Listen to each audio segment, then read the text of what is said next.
कि इसमें कुछ ना कुछ चेंजेस आना तय है। में फेरबदल करके एक जातीय समीकरण, एक क्षेत्रीय समीकरण साधने की जो कोशिश कुमार आज खाली होकर इस तरीके से हैं, तो इसलिए नीतीश कुमार का केंद्रीय मंत्रिमंडल में जाना लगभग तय है। बिहार में अब चुनाव हो या ना हो, लेकिन हलचल तेज रहती है। अब देखिए, बिहार में मंत्रिमंडल तो हो गया, लेकिन केंद्र में मंत्रिमंडल के लिए चर्चा तेज है। किसको बाहर किया जाएगा और किसको शामिल किया जाएगा। नीतीश कुमार के शामिल की खबरें तो चल रही है, लेकिन कई लोग बाहर भी होने जा रहे हैं। कौन कौन बाहर होंगे, चर्चा करेंगे। सर कैसे देख रहे हैं?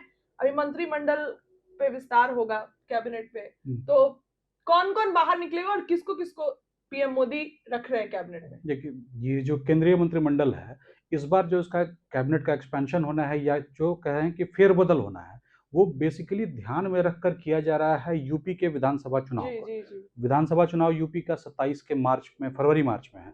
लेकिन इसमें क्या है कि बिहार से मंत्रियों की संख्या इतनी अधिक शुरू से रही है कि इसमें कुछ ना कुछ चेंजेस आना तय है। और ये निश्चित तौर पे इसमें जो चेंज आएगा, तो हो सकता हो कि नंबर कम नहीं हो, लेकिन नीतीश कुमार जैसे नाम या मनन मिश्रा जैसे नाम, कुछ नाम ऐसे हैं जिनको इंक्लूड करके ये जो केंद्र की नरेंद्र मोदी सरकार है, ये चाहेगी कि वो अपने मार्क्स को इंक्रीज करे in terms of UP assembly elections. तो असेंबली इलेक्शन में क्या होगा, क्या नहीं, ये तो बाद में पता चलेगा, लेकिन केंद्रीय मंत्रिमंडल का विस्तार करके या उसमें फेरबदल करके एक जातीय समीकरण, एक क्षेत्रीय समीकरण साधने की जो कोशिश है, उसी के इर्द-गिर्द इसका ताना-बाना बुना जा रहा है। और जुलाई महीने में जो मानसून सेशन शुरू होने वाला है, उसके पहले ये संभावित है कि ये कैबिनेट का फेरबदल हो जाएगा। तो नीतीश के कुमार के नाम की तो चर्चा है। जी, नीतीश बिहार में सबसे बड़ी चर्चा यही है कि नीतीश कुमार जो एक्स सीएम ऑफ बिहार हैं, वो अब राज्यसभा जा चुके हैं, तो अब उन्हें केंद्रीय मंत्रिमंडल में जगह मिल जाएगी। क्या है कि केंद्र नीतीश कुमार आज खाली होकर इस तरीके से हैं कि उनका एडजस्टमेंट अगर बहुत जल्दी नहीं ढूँढा गया, तो आने वाले टाइम में बहुत दिक्कत हो सकती जी है। जी जी। वो कैसे बीजेपी इसको मैनेज करेगी या एनडीए इसका मैनेजमेंट करेगा, उनके मुताबिक उनको एक कुर्सी दी जानी चाहिए, क्योंकि राज्यसभा सांसद के तौर पर नीतीश कुमार की यूटिलिटी जो है वो बहुत नहीं हो सकती है। तो इसलिए नीतीश कुमार का केंद्रीय मंत्रिमंडल में जाना लगभग तय है। पहले थी चर्चा कि इन्हें एनडीए का कोऑर्डिनेटर बनाया जा सकता था, लेकिन जॉर्ज फर्नांडिस के बाद शरद यादव बने और उसके बाद से एनडीए में कोऑर्डिनेटर के नाम की पोस्ट जो है वो मोदी एरा से गायब हो जी गई। जी जी। वो अब उसकी वैल्यू नहीं वैल्यू रही। नहीं है। तो नीतीश कुमार उस पद के बजाय किसी विभाग में बैठना चाहेंगे, जहां वो कुछ ऐसा काम वो करके दिखाना चाहेंगे जिससे उनकी नेशनल लेवल पे एक एक्सेप्टेंस बढ़ जाए, एक्सेप्टेबिलिटी उनकी हो जाए।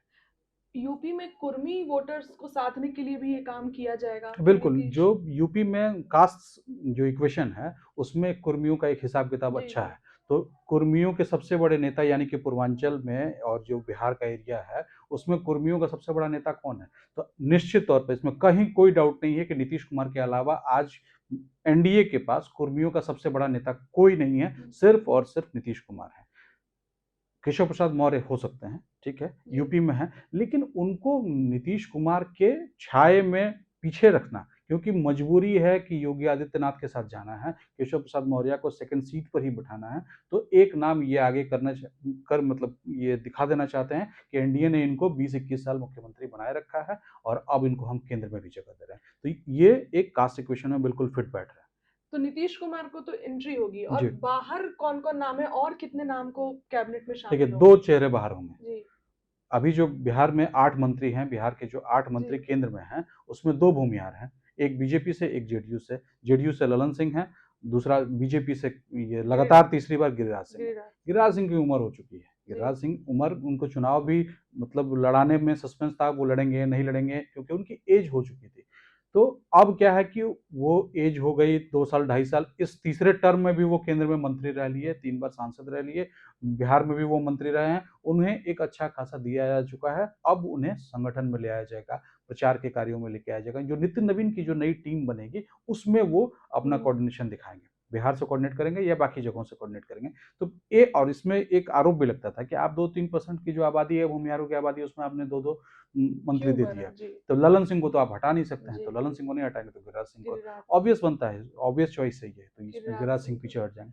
दूसरा नाम जो हटेगा, वो सतीश चंदुबे का है। सतीश चंदुबे चंपारण से हैं, वहाँ पे राज्यसभा सांसद हैं वो।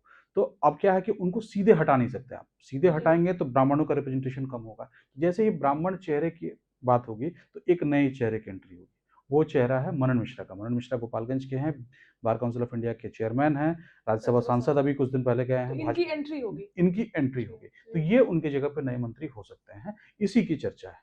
तीसरा एक और नाम है कि बिहार में जो है राजपूत सांसदों की संख्या काफ़ी है, जी, स्पेशली बीजेपी से, बीजेपी से। लेकिन कोई केंद्रीय मंत्री नहीं है। केंद्रीय बार-बार राजपूत इसको उठाते रहे हैं। अब राजपूतों में से किसको उठाएँगे? राजीव प्रताप रूडी? तो शायद नहीं, क्योंकि उन्हें मंत्रिमंडल से बाहर किया गया। तो दूसरा नाम कौन-सा है? बाकी जो भी नाम है उस लेवल पे नहीं है, लवली आनंद को लेके नहीं जा सकते हैं, या कोई एनडीए में कोई और वैसा फेस नहीं है जिसको ले जाएँ। इसमें जनार्दन सिंह सिग्रीवाल जो हैं, जी, जी। उनकी एंट्री एक इम्पोर्टेंट है। ये हो सकता है कि वो चले जाएँ, महाराजगंज से भी सांसद हैं, तीसरी बार वो भी जीते हैं, तो उनकी एंट्री हो सकती है। वो ऑब्वियस चॉइस भी हो सकते हैं क्योंकि वो शांत हैं, यस मैन के रूप में काम कर सकते हैं। विवादों में नहीं नहीं रहते रहते हैं, विवादों में नहीं रहते हैं और काफ़ी वो ठीक-ठाक अपना रखते हैं कि सबसे बराबर दूरी और बराबर नज़दीकी, तो वो बना के वो चले। तो इन नामों की चर्चा है और जी, 2 नाम बाहर आ रहे हैं। बिल्कुल, एक हाँ, हाँ। गिरिराज सिंह की बात करें, और सतीश चंद्र को। सतीश चंद्र। जी। तो देखिए किसकी एंट्री होगी और कौन-कौन बाहर आएगा इस पर चर्चा की। फिलहाल राजनीतिक कयासों का खेल है। इसमें कई नाम जुड़ भी सकते हैं, कई नाम कट भी सकते हैं। जो खबर हमारे पास आई थी वो आप तक पहुँचाई। फिलहाल इस डिस्कशन के लिए इतना ही। आपको क्या लगता है अपनी राय कमेंट में ज़रूर रखें।